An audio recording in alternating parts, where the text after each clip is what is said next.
Hello students, how are you? I'm Krishna Naik, your chemistry teacher. We are discussing about the P block element. In P block, we started 17 group element. Okay. In this lecture, we are going to discuss about the interhalogen compound. Okay.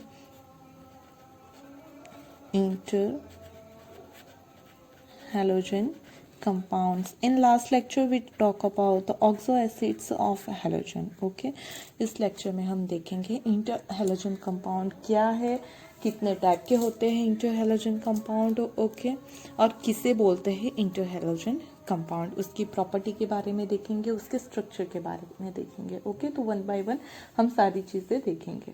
Now यहाँ पे हम first देखते हैं कि inter halogen compound कहते किसे हैं. Okay, तो compound of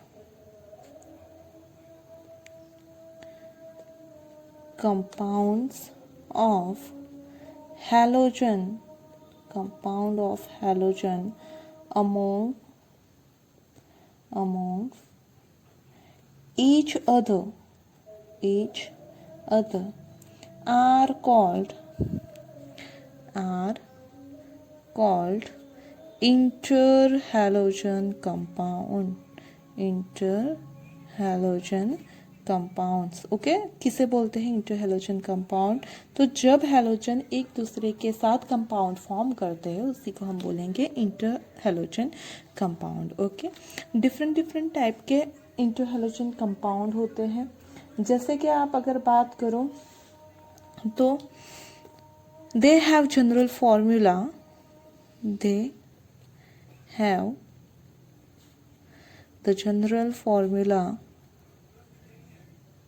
general formula AX3, AX5 and AX7. Okay, different तरह के इंटरहेलोजन कंपाउंड होते हैं. AX टाइप के, AX3 टाइप के, AX5 एंड AX7 टाइप के इंटरहेलोजन कंपाउंड होते हैं. ओके, जहाँ पे ये जो A है वो क्या होता है, तो वह A is a halogen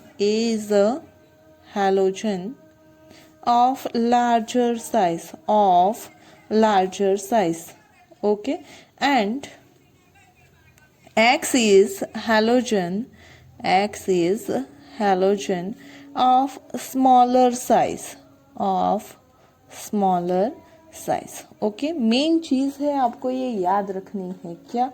तो देखो यहाँ पे आप एक्स टेस्ट के तरफ भी फॉर्म कर सकते हो. तो AX3, AX5 और AX7 टाइप के इंटरहेलोजन कंपाउंड होते हैं. ओके, इन 4 टाइप के. ना यहाँ पे जो A है वो कैसा है, तो लार्जर साइज का हेलोजन है. A भी हेलोजन ही है लेकिन उसकी साइज क्या होगी, लार्ज होगी. मतलब जो भी लार्ज हेलोजन होगा वो एज अ सेंटर एटम आएगा. Okay, and X is also halogen but having a smaller size. क्यों? क्योंकि X आप देखोगे तो नंबर ऑफ X ज्यादा है, मतलब वो सराउंडिंग एटम है और ऑलवेज सराउंडिंग एटम की साइज क्या होती है, स्मॉल. मीन्स X की साइज स्मॉल होनी चाहिए और जो हमारा A है उसकी साइज लार्ज होनी चाहिए. ओके, तो इस तरह से आपके इंटरहेलोजन कंपाउंड फॉर्म होते हैं. ओके, तो जो ये आपके सारे टाइप हमने अभी यहाँ पे देखे उसके एग्जाम्पल भी देख लेते हैं हम. ओके, कि कौन से टाइप का जो है वो कौन से हेलोजन फॉर्म करता है. ओके, पहला है हमने देखा AX टाइप का. तो AX टाइप का जो है वो कौन फॉर्म करता है, उसके बाद उसका स्ट्रक्चर और वो सब भी हम डिस्कस करेंगे. ओके, तो AX टाइप का जो है वो फॉर्म होता है by the CLF, okay, BRF, IF, BRCL, ICL and IBR. Okay, ये हो गया CLF, BRF. मतलब ये यहाँ पे सिर्फ 2 हेलोजन कंपाउंड है, एक लार्जर साइज का, एक स्मॉलर साइज का. तो ज़्यादातर कंपाउंड ये जो है आपके हेलोजन है वो मैक्सिमम नंबर में AX टाइप के इंटरहेलोजन कंपाउंड फॉर्म करते हैं. क्यों? क्योंकि सिर्फ 2 एटम है तो रिपल्सन होने के चांसेस कम हो जाएंगे.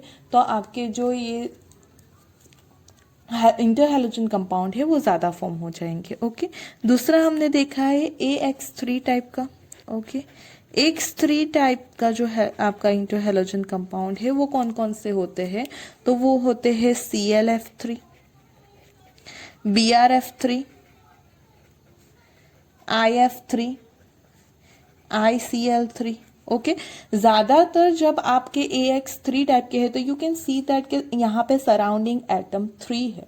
ओके, अगर सराउंडिंग एटम 3 है, इन दैट केस ये जो है तो फ्लोरीन ही आपका एज अ सराउंडिंग एटम आएगा क्योंकि उसकी साइज स्मॉल है। ओके, जो क्लोरीन है वो आयोडीन के साथ ही सिर्फ कंपाउंड फॉर्म करेगा बिकॉज इसकी साइज बहुत ज्यादा लार्ज है, तो उसके साथ वो सराउंडिंग में आ सकता है। लेकिन क्लोरीन ब्रोमीन के साथ नहीं फॉर्म करेगा कोई भी कंपाउंड, या फिर आयोडीन भी ब्रोमीन के साथ नहीं करेगा। ओके, तो AX3 टाइप के ये हमारे 4 इंटरहैलोजन कंपाउंड पॉसिबल है। ओके, उसके बाद आता है हमारा AX5 टाइप का।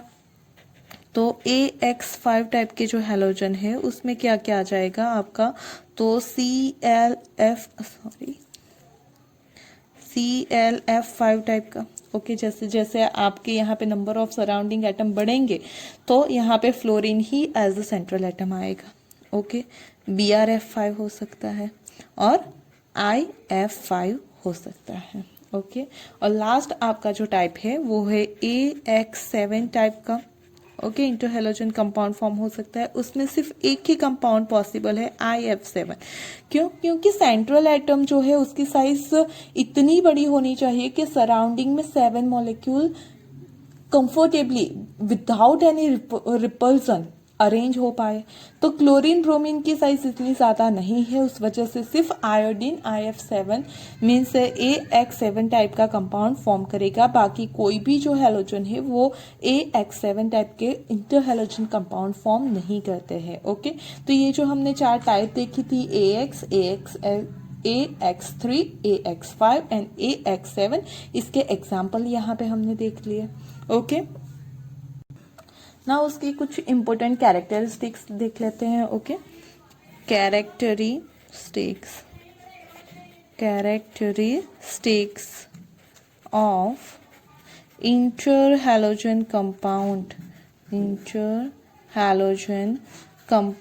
ओके, चलो इंटरहैलोजन कंपाउंड के कैरेक्टरिस्टिक्स क्या है वो देख लेते हैं। जो मेन है उन सब के बारे में हम डिस्कस कर लेंगे। ओके, फर्स्ट कैरेक्टरिस्टिक्स है they are covalent compound.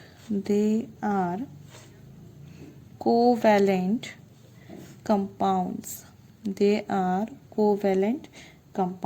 because of small electronegativity difference। Okay, वो मोस्टली क्या है तो कोवेलेंट कंपाउंड है। क्यों? क्योंकि उनके बीच का जो इलेक्ट्रोनेगेटिविटी डिफरेंस है वो क्या है, कम है। क्योंकि सारे हैलोजन है और सारे हैलोजन की इलेक्ट्रोनेगेटिविटी हाई है, तो उस वजह से जो डिफरेंस है वो कम आएगा। और डिफरेंस कम होता है जब भी इलेक्ट्रोनेगेटिविटी का, तो हम उसे क्या बोलते हैं, कोवेलेंट कंपाउंड। क्योंकि ionic character is directly proportional to its electronegativity difference. Okay, तो जितना डिफरेंस कम उतना आपका कोवेलेंट कैरेक्टर ज्यादा। ओके, चलो नेक्स्ट कैरेक्टरिस्टिक्स देखते हैं उसकी। They are more reactive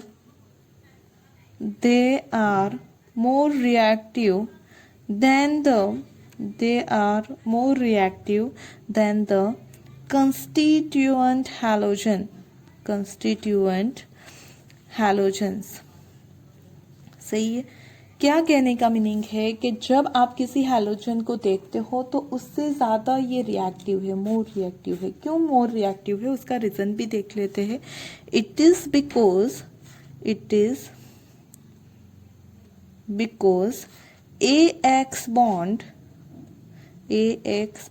is relatively weaker than XX bond. Okay, मतलब आपके पास सपोज F2 है, ओके, फ्लोरीन है, क्लोरीन है तो Cl2 है, तो FF बॉन्ड, Cl बॉन्ड उससे भी ज्यादा वीक होगा ये AX बॉन्ड। ओके, कि जब F या I के बीच में, C या F के बीच में, B और I के बीच में, ओके, I और Cl के बीच में ये जो AX बॉन्ड फॉर्म होते हैं, ओके, वो वीकर होते हैं as compare to AX bond.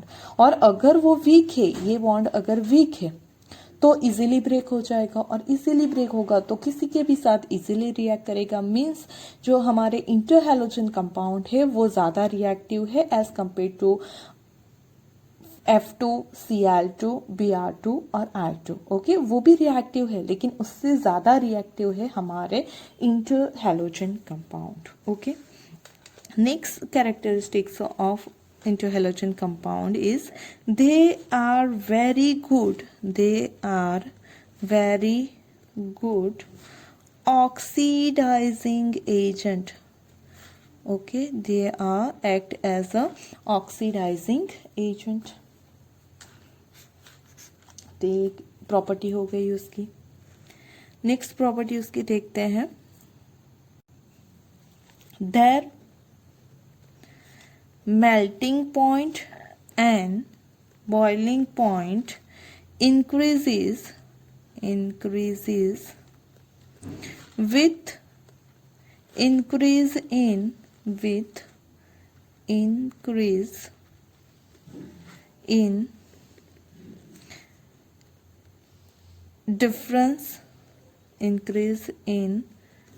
difference of electronegativity. Okay, क्यों इलेक्ट्रोनेगेटिविटी का डिफरेंस बढ़ने से क्या होता है, तो इलेक्ट्रोनेगेटिविटी डिफरेंस बढ़ता है तो melting point, boiling point increase होता है। क्यों?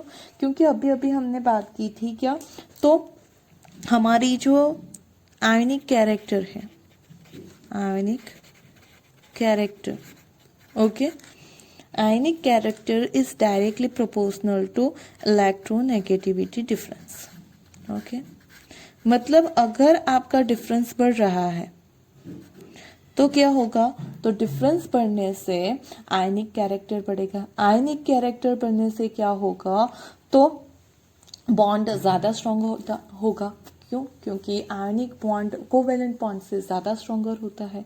सो if electronegativity difference increases, we can say that its ionic character will be also increases, and ionic bond are stronger than covalent bond, so their melting and boiling point also increases. Okay, चलो फिर next उनकी property है, these are diamagnetic. Okay, these are diamagnetic,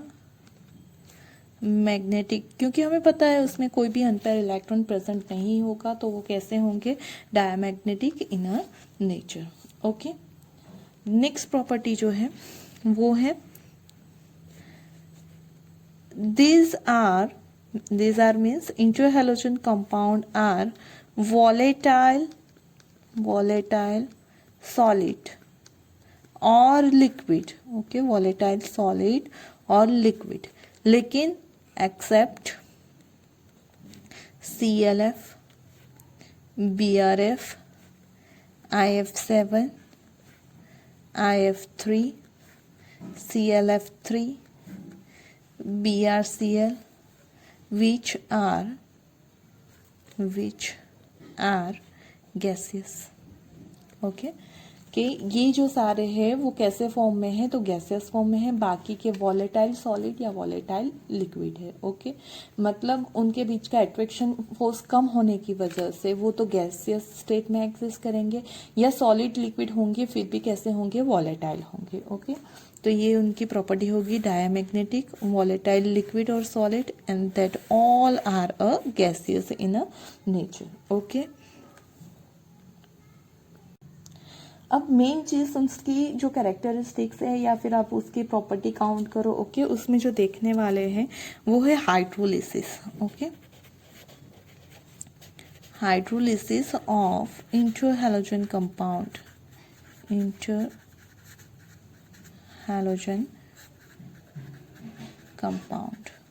okay, तो हर एक type जो हमने देखी है उसके लिए उसका हाइड्रोलिसिस देखेंगे।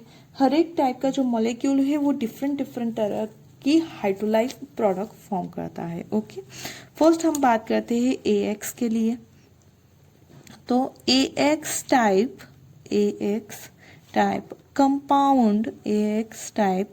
Compounds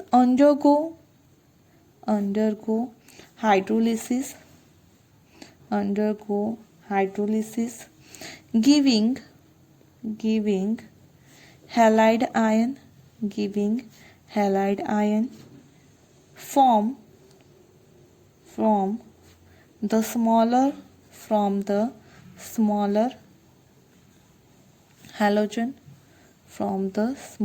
halogen and a hypohalide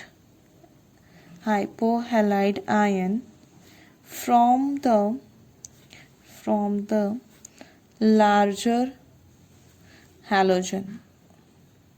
okay, हमें पता है कि जब भी ये हमने देखा था कि AX टाइप का है। ओके, तो ये जो है लार्जर हेलोजन है और X क्या है तो स्मॉलर हेलोजन है। तो जो स्मॉल हेलोजन है वो क्या करेगा, it will B of form halide ion. कौन, तो स्मॉलर हेलोजन। और जो हमारा लार्जर हेलोजन है वो फॉर्म करेगा hypohalite ion. Okay, by the hydrolysis. Okay, कैसे, तो रिएक्शन देख लेते हैं हम उसकी। Suppose we having AX okay plus H2O, so we will get HX plus HOA। ये तो आपको पता चल जाएगा कि sorry AX plus H2O it gives HX plus HOA। Okay, जैसे कि हमने बोला स्मॉलर जो है वो हैलाइड फॉर्म करेगा, तो ये इन दोनों में स्मॉलर कौन सा है तो X है, तो X ने फॉर्म किया हैलाइड। ओके, A कौन सा है तो लार्जर हेलोजन है। लार्जर हेलोजन क्या फॉर्म करेगा तो हाइपोहैलाइट, मतलब कि ये क्या है हाइपोहैलाइट। ना यहाँ पे हम मेंशन कर लेते हैं कि A क्या है तो लार्जर हेलोजन। ओके, और X क्या है smaller halogen. Okay, smaller halogen form करेगा हैलाइड, तो ये हो गया आपका हैलाइड। ओके, और ये आपका हो गया हाइपोहैलाइट आयन, और you can say that hypohalous acid. ये एसिड है। ओके, आपको आयन के फॉर्म में लिखना होगा तो you have to just write OA minus, तो ये हो गया आपका हाइपोहैलाइट आयन। ओके, और ये क्या हो जाएगा तो you can say that hypohalous acid. Okay, ये आपने देखा था कब, तो ऑक्सा एसिड ऑफ हेलोजन स्टडी किए थे उसमें आपने देखा था। ओके, तो इस तरह से आप ऑक्सा एसिड की प्रिपरेशन में भी इसे यूज कर सकते हो। तो मतलब कि जो इंटरहेलोजन कंपाउंड है उसका हाइड्रोलिसिस करने पे आपको मिलेगा हाइपोहेलस एसिड, किस टाइप के, AX टाइप के। नाउ हमारे पास दूसरे टाइप के भी इंटरहेलोजन कंपाउंड है, उसके हाइड्रोलिसिस पे क्या होता है वो देख लेते हैं। ओके, AX टाइप का हमने देख लिया, AX से मिलेगा हैलाइड और hypohalous acid. Okay, now talk about the AX3 type compound. AX3 type compounds undergo hydrolysis giving halide ion from smaller halogen and halide ion from the larger halogen। Okay, जब आपके पास AX3 type का है तो क्या होगा, smaller halogen form करेगा halide ion, as जैसे कि AX में था स्मॉलर फॉर्म कर रहा है हैलाइड आयन, वैसे ही यहाँ पे भी जो स्मॉलर है वो फॉर्म करेगा हैलाइड। लेकिन जो लार्जर था वो यहाँ पे फॉर्म कर रहा था हाइपोहैलाइड, यहाँ पे सिर्फ फॉर्म करेगा हैलाइड आयन। ओके, और ये हो गया आपका larger halogen will form halide ion. चलो उसके लिए रिएक्शन लिख लेते हैं हम। तो AX3 है हमारे पास, ओके, प्लस हाइड्रोलिसिस करना है तो H2O, so they will form HX plus HaO2, okay. ये क्या है हमारा, तो हैलस एसिड, और you can say that AO2 minus, तो ये हो जाएगा highlight ion, okay. AO2 minus लिखोगे देन वो कंसीडर होगा AO2 माइनस, तो वो हो जाएगा हैलाइट आयन, और या इसे आप बोल सकते हो हैलस एसिड, ओके। पहले आता है हाइपोहैलस एसिड बाय AX, फिर आता है हैलस एसिड बाय AX3। यहाँ पे A क्या है, तो लार्जर हैलोजन, उसी के थ्रू ऑक्सो एसिड फॉर्म होंगे, और जो स्मॉलर है वो फॉर्म करेगा ऑलवेज हैलाइड, ओके। क्योंकि हमने ऑक्सो एसिड में भी देखे थे कि जो आपका फ्लोरीन है वो सिर्फ एक ही टाइप का ऑक्सो एसिड फॉर्म करता है, बाकी कोई ऑक्सो एसिड फॉर्म नहीं करता है। मतलब कि यहाँ पे जो आपके एसिड फॉर्म हो रहे हैं वो किससे बनेंगे, तो लार्जर हैलोजन से ही बनेंगे, ओके। नाउ AX3 से आपको मिलेगा halous acid and halide, okay. The third one is AX3 हो गया, तो अब देखते हैं हम AX5 के बारे में, okay. AX5 type compound undergo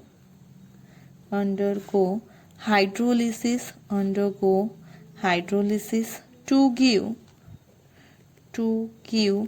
halide ion from smaller halogen,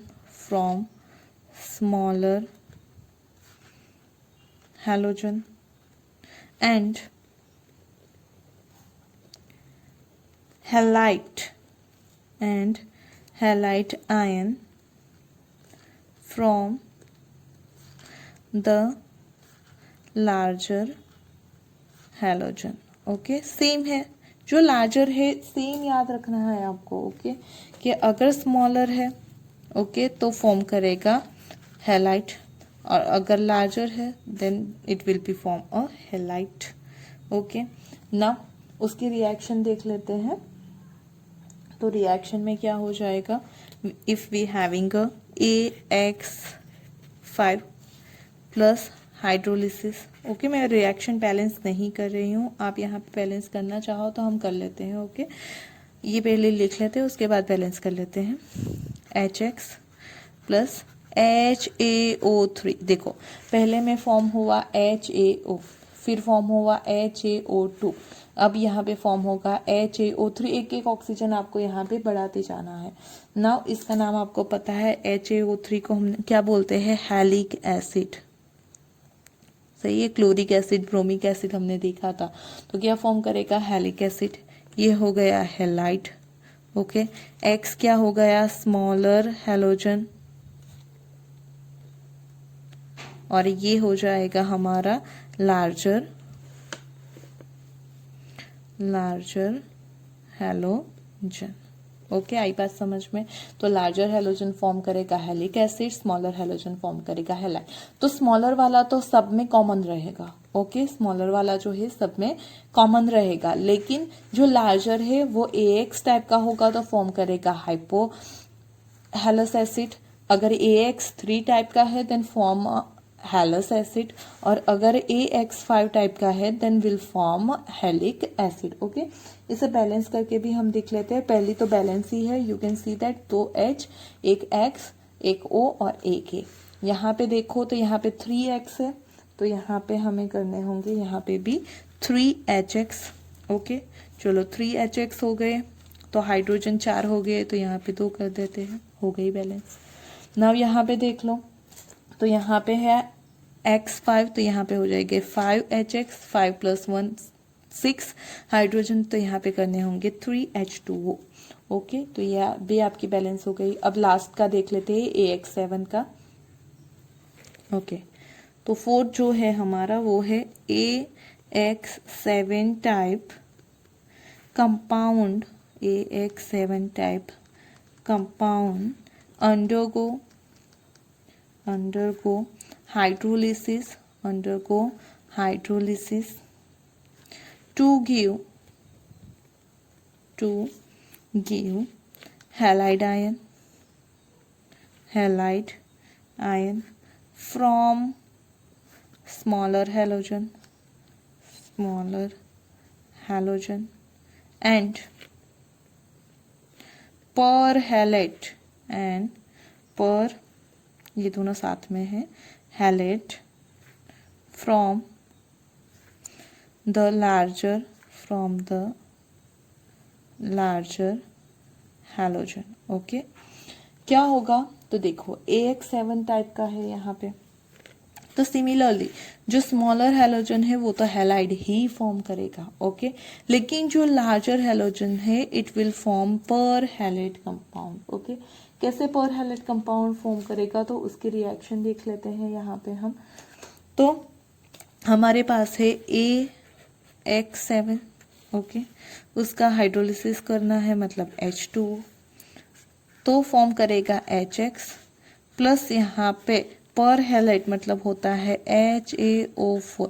और यू कैन सी दैट के हमारी हर एक रिएक्शन में एक एक ऑक्सीजन बढ़ रहा है. ओके, जैसे कि हाइपोहेलस में था HaO, यहाँ पे HaO2 हेलस एसिड, HaO3 हैलिक एसिड और HaO4 हमारा हो जाएगा पर हैलिक एसिड. ओके, पर हैलिक एसिड.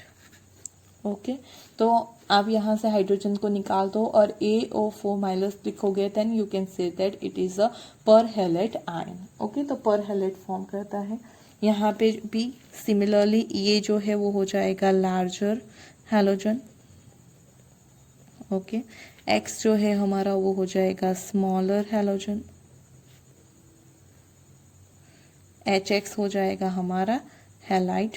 ओके, जो कि स्मॉल से फॉर्म होगा और लार्जर हैलोजन से फॉर्म होगा पर हैलिक एसिड. ओके, नाउ यहाँ पे हम जो है उससे बैलेंस कर लेते हैं. तो 7 है तो यहाँ पे 7 प्लस 1 हो जाएगा 8, तो यहाँ पे हो जाएगा 4H2O. It gives 7HX plus HaO4.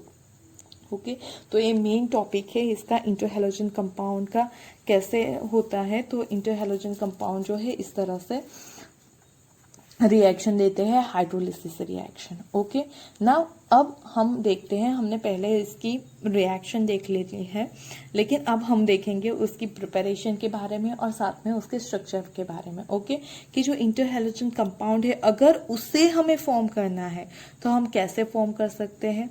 Okay, and उनके जो स्ट्रक्चर है वो कैसे होंगे वो भी देख लेते हैं हम. ओके, तो preparation of interhallo compound. Okay, चलो, तो interhalogen compound are prepared by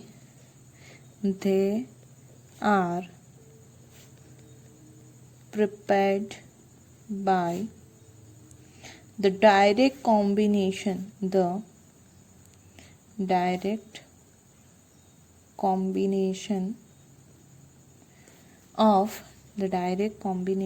of halogen or by the action of halogen on lower interhalogen compound. ओके, तो दो हैलोजन जब कंबाइंड होंगे तब भी फॉर्म हो सकता है, या फिर आपका लोअर हैलोजन कंपाउंड फॉर्म हो गया उसके ऊपर फिर से हैलोजन अटैक करेगा. ओके, तब भी फॉर्म हो सकता है. तो हो जाएगा डायरेक्ट कॉम्बिनेशन ऑफ हैलोजन और action of halogen on lower interhalogen compound. इन दो तरह से हमारे क्या होंगे तो इंटरहैलोजन कंपाउंड फॉर्म होंगे. कुछ रिएक्शन देख लेते हैं हम इसके लिए. Suppose Cl2 plus F2. Okay, तो क्या हो जाएगा at 473 kelvin they will form 2ClF. Okay, चलो, if you having I2 plus Cl2, then they will form 2ICl. Okay मतलब डायरेक्ट कॉम्बिनेशन हो रहा है. Okay if you take Cl2 and F2, Cl2 plus F2, यहाँ पे देखो 1:1 का ratio था, then you will get ClF. If you take 1:3 ratio, okay, at 573 Kelvin, then you will get ClF3. Okay यहाँ पे दो मीन्स 1:1 का रेशियो है देन ClF फॉर्म होगा. अगर 1:3 का रेशियो है then we will get ClF3. Okay उसी तरह से हम देख लेते हैं इसके लिए भी कि अगर हमारे पास 1:1 का है ratio then we will get ICl. अगर उसकी जगह पे हमारे पास है I2 plus 3Cl2, okay, then we will get 2ICl3. Okay तो ये रेशियो मेन है 1:1 का रेशियो, 1:3 का रेशियो. तो 1:1 के रेशियो से डायरेक्ट कंपाउंड फॉर्म होंगे, 1:3 के रेशियो से आपको AX3 टाइप के कंपाउंड मिलेंगे. ओके चलो अब आगे देखते हैं हम. If we take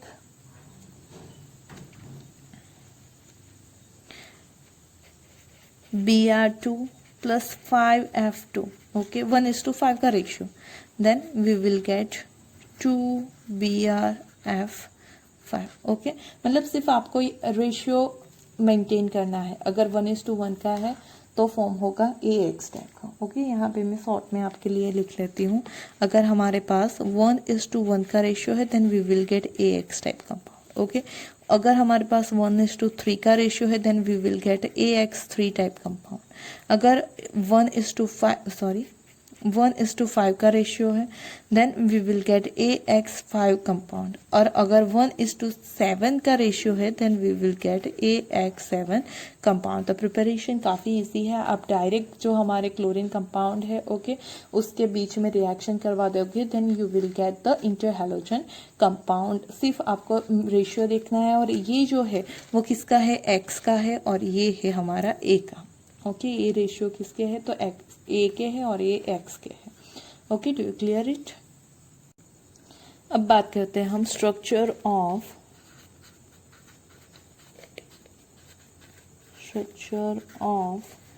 interhalogen compound.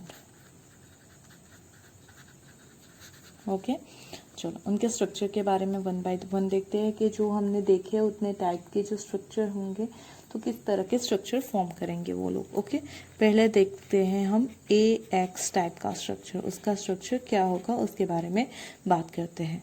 तो चलो यहाँ पे यू कैन सी दैट, तो यहाँ पे देख सकते हो आप कि जो AX टाइप का है ओके उसमें नंबर ऑफ सिग्मा बॉन्ड कितने हैं, number of sigma bond.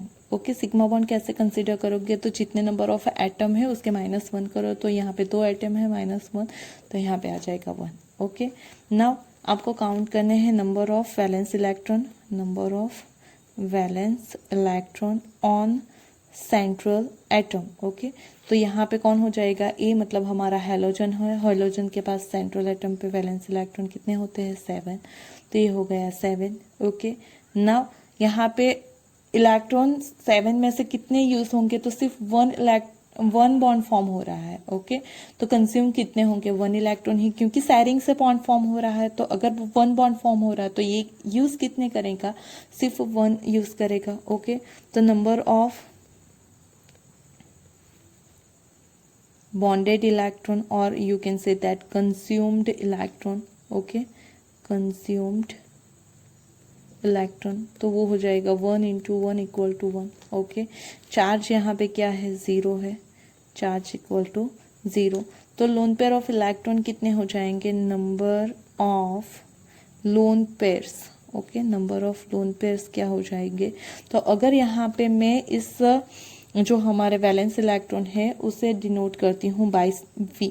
Okay ये कंज्यूम एटम को डिनोट करती हूँ बाय C और इसे डिनोट करती हूँ bye E.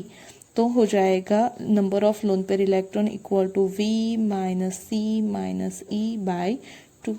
Okay so 7 - 1 okay 7 minus 1 minus 0/2 6/2 is equal to 3 lone pair of electron रह जाएंगे। नाउ यहाँ पे नंबर ऑफ ऑर्बिटल कितनी होंगी, तो उसके जितने यूज किए वो electron, okay consume electron, plus उसके जो लोन पेयर है वो करते हैं। ओके नंबर ऑफ ऑर्बिटल कैसे मिलेगी, तो number of orbital is equal to हो जाएगा 1 + 3। ओके ये जो है वो प्लस ये, तो इन दोनों का आप एडिशन करोगे then you will get number of orbital 4।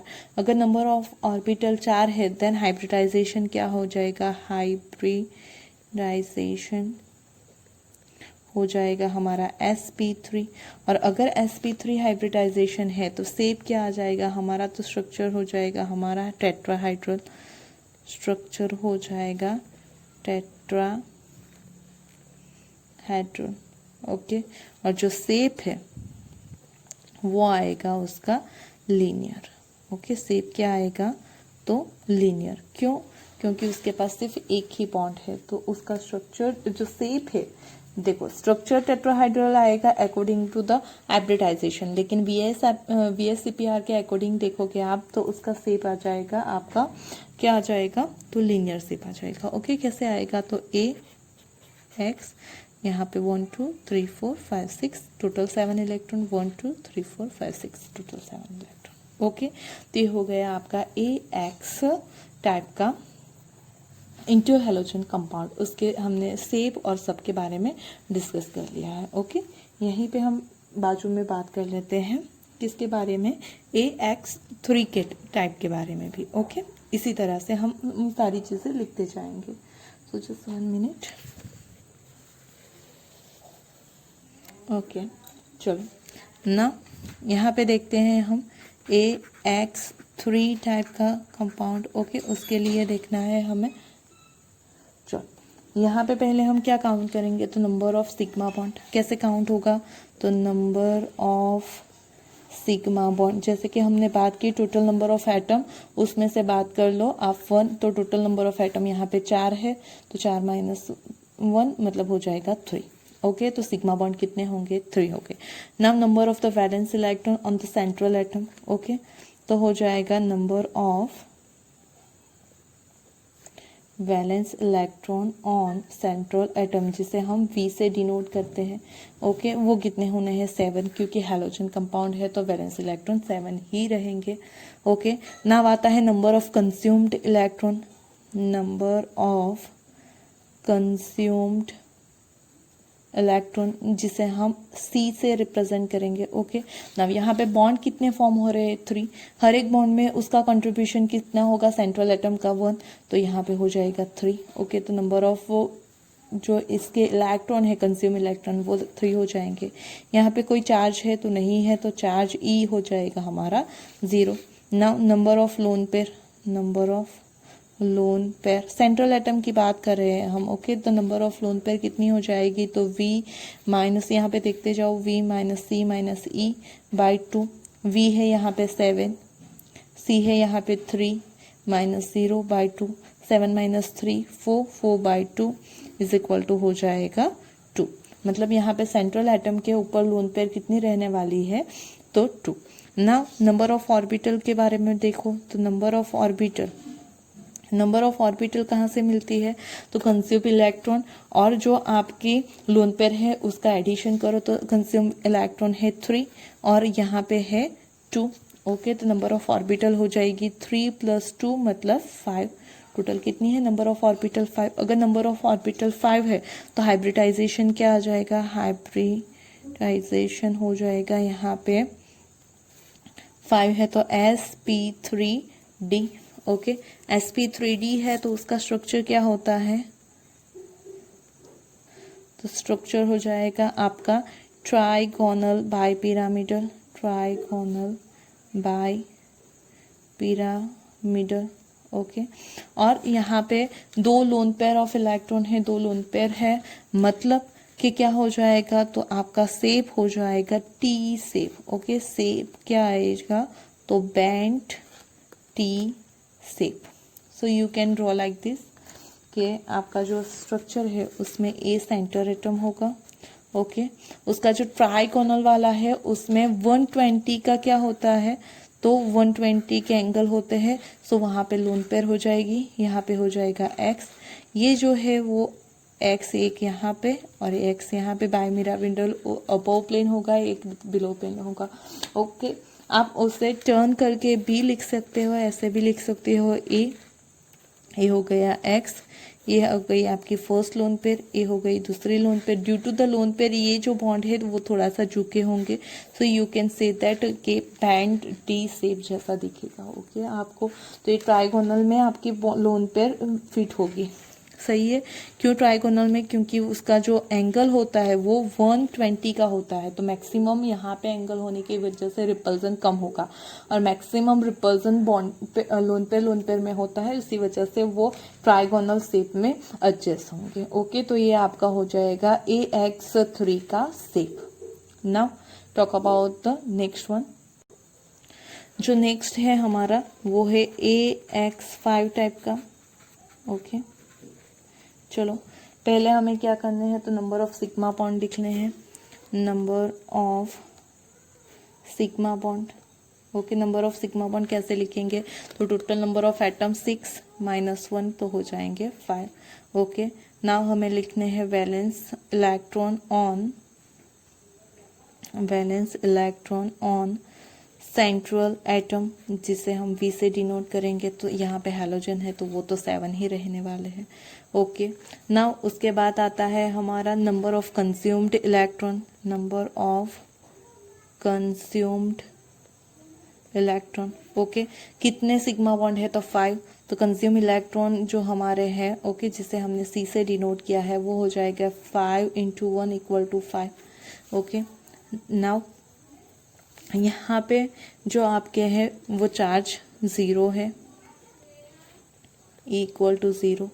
Now number of lone pair electron, number of lone pairs वो कितनी होती है, तो V - C - E by 0, sorry by 2। चलो, V है यहाँ पे 7, C है यहाँ पे 5, E है 0/2, तो हो जाएगा 2/2 = 1।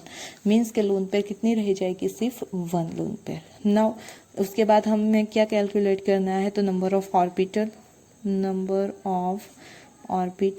नंबर ऑफ ऑर्बिटल कैसे काउंट करेंगे, तो आपकी जो कंज्यूम इलेक्ट्रॉन है वो प्लस आपके लोन पेयर ऑफ इलेक्ट्रॉन। तो यहाँ पे कंज्यूम 5 है, यहाँ पे 1 है, सो हो जाएगा 5 + 1 = 6। नंबर ऑफ ऑर्बिटल 6 यूज हो रहे हैं, मतलब कि हाइब्रिडाइजेशन क्या हो जाएगा, तो हाइब्रिडाइजेशन हो जाएगा आपका sp3d2। ओके, हाइब्रिडाइजेशन क्या हो जाएगा, sp3d2। अगर हाइब्रिडाइजेशन ये है तो उसका स्ट्रक्चर क्या होना चाहिए, तो स्ट्रक्चर हो जाएगा आपका ऑक्टाहेड्रल। अगर आपका ऑक्टाहेड्रल स्ट्रक्चर है, ओके, देन यहाँ पे क्या आ जाएगा, तो ऑक्टाहेड्रल स्ट्रक्चर के लिए लेकिन एक लोन पेयर है तो उसका शेप डिफरेंट आएगा। उसका शेप क्या आएगा, तो उसका शेप आएगा square pyramidal. Okay, square pyramidal. Okay, क्यों स्क्वायर पिरामिडल आएगा, तो एक जो आपका बॉन्ड है ऑक्टाहेड्रल का वो किसमें लोन पेयर का कनेक्ट करेगा। ओके, और लोन पेयर होते हैं तब शेप डिफरेंट होता है, क्योंकि शेप में लोन पेयर कंसीडर नहीं होते हैं। ओके, स्ट्रक्चर किससे कंसीडर होता है, तो ऑलवेज स्ट्रक्चर कंसीडर होता है बाय तो bond pair and loan pair electron, जबकि आपका सिर्फ बॉन्ड पेयर इलेक्ट्रॉन के थ्रू ही कंसीडर किया जाता है, आपके सराउंडिंग एटम के थ्रू ही कंसीडर किया जाता है। ओके, तो उसका शेप कैसा होना चाहिए, तो होगा स्क्वायर पिरामिडल। ओके, चलो तो देख लेते हैं। ये हो गया आपका सेंट्रल एटम। नाउ स्क्वायर में एक्स और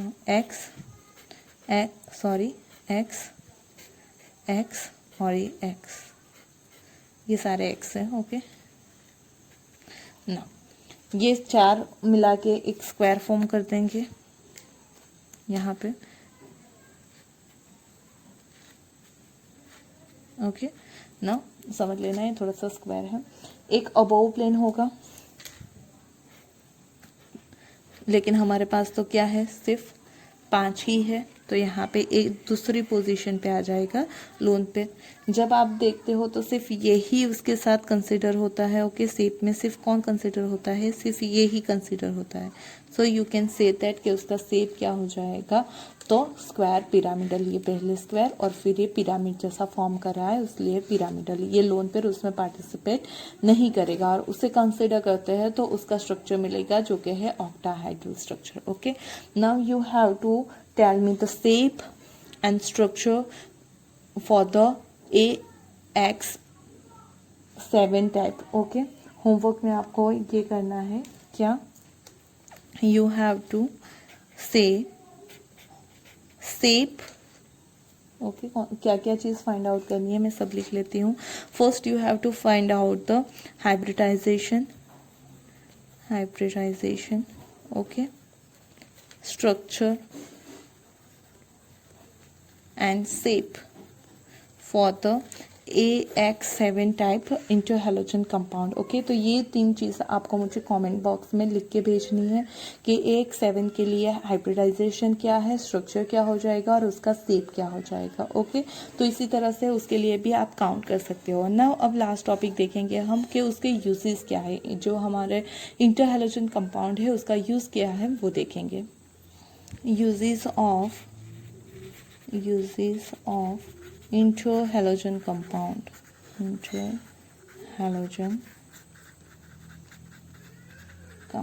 ओके। चलो, तो फर्स्ट यूज उसका हो जाएगा as non aqueous solvent,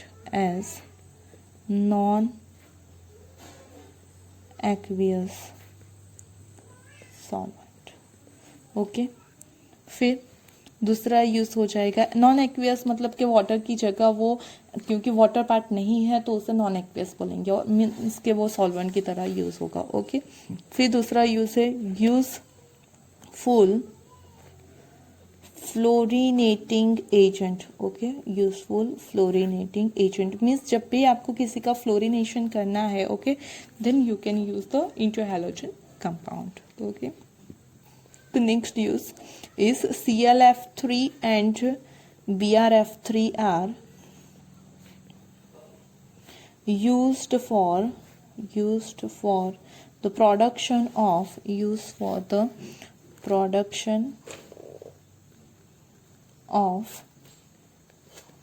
UF6 in the enrichment of U235। Okay, मतलब कि अगर जब भी आपको यूरेनियम चाहिए, ओके, आपको क्या फाइंड आउट, आपको चाहिए यूरेनियम हेक्साफ्लोराइड, तब हम इसका यूज़ करेंगे। कैसे यूज़ करेंगे उसके रिएक्शन देख लेते हैं। Suppose you having uranium plus ClF3, okay, ClF3 या BrF3 आप कोई भी यूज़ कर लो, then you will get UF6 plus ClF। Okay, यहाँ पे बैलेंस कर लो, तो यहाँ पे 6 है, तो यहाँ पे हम, और यहाँ पे भी यूज़ हो रहा है, तो हम कर लेते हैं। यहाँ जो भी आपको काउंट करना होगा वो यहाँ भी आएगा। 2 करेंगे तो 2 3 6, तो यहाँ पे ही कंप्लीट हो जाएगी, यहाँ पे नहीं आएंगे। ओके, तो यहाँ पे 3 करके देखते हैं। 3 3 9, यहाँ पे 6, यहाँ पे 3 हो गया। ओके, तो ये बैलेंस हो गया ना।